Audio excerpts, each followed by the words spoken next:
લક્ષ્ય ન્યૂઝ, એક નજર, એક લક્ષ્ય. ધ્રાંગધ્રા પીજીવીસીએલ અધિકારીઓની જો હુકમી સામે કર્મચારીઓ વરસાદી કાળમાં કામ કરવા મજબૂર. ધ્રાંગધ્રા પીજીવીસીએલના અધિકારીઓની હાથીને બચાવવા ઊંટના બલિદાનવાળી નીતિ સામે જન આક્રોશ. અધિકારીઓના અણઘડ વહીવટના લીધે કર્મચારીઓને જાનના જોખમ.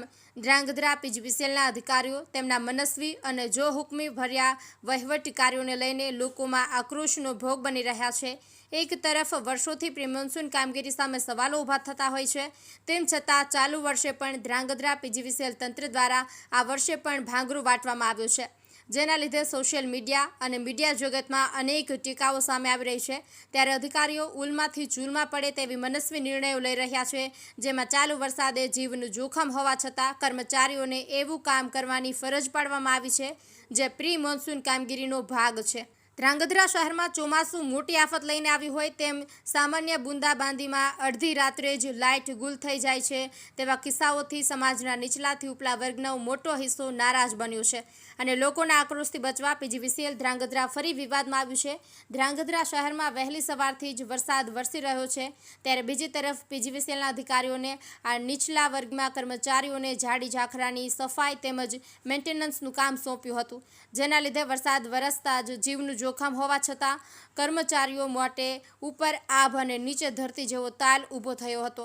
જોકે ધ્રાંગધ્રાના સામાજિક કાર્યકરોએ પીજીવીસીએલના અધિકારીઓની આ મનસ્વી જો હુકમીને વખોડી કાઢી હતી અને દરેકનું જીવન કિંમતી છે ત્યારે માનવતા દિલમાં રાખી યોગ્ય નિર્ણય લેવાની તાકીદ કરી છે. બ્રિજેશ ત્રિવેદી, સુરેન્દ્રનગર. ગુડ મોર્નિંગ મિત્રો, મારું નામ વસીમ મીરા છે અને અત્યારે હાલ આ પત્રકાર મિત્રો સાથે મુલાકાત થઈ તો જાણવા મળ્યું કે સવારમાં આવા અતિ ભારે વરસાદની અંદર જે પીજીવીસીએલના કર્મચારીઓ છે એ લોકો કામ કરી રહ્યા છે અને આવા વરસાદમાં ચાલુ વરસાદે કરંટનું કામ આમ પણ જોખમી છે અને જો પાણી વરસતું હોય ઉપરથી આવી પરિસ્થિતિ હોય, ચારે બાજુ પાણી હોય ત્યારે આ લોકો આ કામ કરી રહ્યા છે, ખરેખર ન થવું જોઈએ. અને હું તો ખરેખર પીજીવીસીએલના અધિકારીઓને અને આપણા જે અહીંયાના અધિકારીઓ છે બધાને કહેવા માંગીશ કે આ જે કામગીરી છે આ કામગીરી પ્રી મોન્સૂન કામગીરી કહેવાય. આને ચોમાસા પહેલાં કરવાની હોય. ચોમાસાના 2 મહિના જતા રહે અને પછી તમે જાગો છો, પછી તમને ખબર પડે છે કે આ ઝાડ કાપવા જેવું છે, અહીંયાથી ડાળીઓ તોડવા જેવી છે અને એ પણ ચાલુ વરસાદમાં. પ્રી મોન્સૂન કામગીરીને હવે તમે 2 મહિના જતા રહ્યા પછી કરો છો. તમે જનતાનું કશું નથી વિચારતા, તમે જે પીજીવીસીએલના કર્મચારીઓ છે એનું કશું નથી વિચારતા. તો આ ધ્રાંગધ્રાની જનતા હવે ખરેખર જાગવા જેવું છે મિત્રો. આ લોકોને કોઈનો પણ જીવ નાનો નથી. દરેક વ્યક્તિનો જીવ કિંમતી છે અને કોઈના જીવના ભોગે કોઈ પણ કાર્યો થવા જોઈએ નહીં.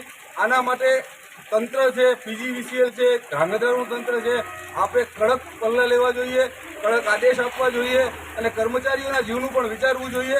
ધન્યવાદ. જય હિન્દ ધ્રાંગધ્રા વાસીઓ. હું ગુલજાર વડાનિયા, સામાન્ય કાર્યકર્તા.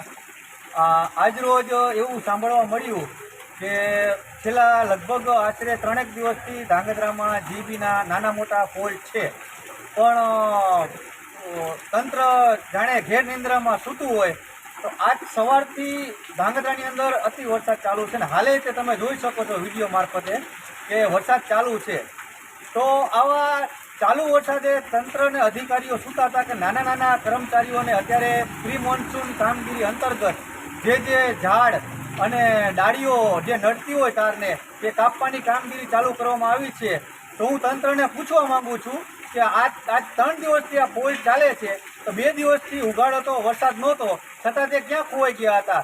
જે પણ કર્મચારીઓને નાના નાના બાળકો છે, પરિવાર છે, માતા પિતા છે, તેને પણ ઘણી બધી જવાબદારી છે. તે બચારા બોલી નથી શકતા, દબાઈને એને મજબૂરી વંશ કામ કરવું પડે છે.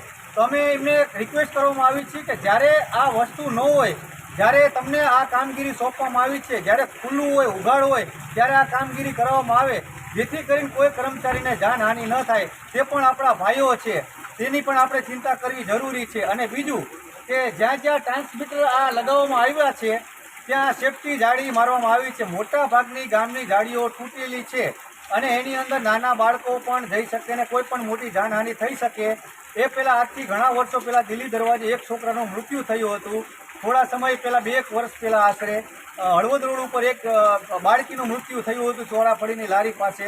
વોર્ડ નંબર 4ની અંદર એ જાડીની અંદર પાણી ભરાતા એક ગાયને કરંટ લાગતા ગાયનું મૃત્યુ થયું હતું. એટલે આવા બનાવ ન બને એના માટે નીચે આરસીસીનો ઓટો કરવામાં આવે, જેથી કરીને તેમાં પાણી ન ભરાય, કોઈ પણ જાતના ઝાડ ન ઉગે. ચોમાસામાં સ્વાભાવિક છે કે પાણી ભરાય અને ઝાડ ઉગે લીલું હોય તો કોઈ પણને કરંટ લાગવાની શક્યતા વધારે હોય, અને ટ્રાન્સમીટર બાજુમાં હોય એટલે ત્યાં વીજળીની અવર જવર વધારે હોય એટલે મોટી જાનહાનિની થવાના શક્યતા વધારે રહે છે. તો તેની તંત્ર તકેદારી લે. જય હિન્દ.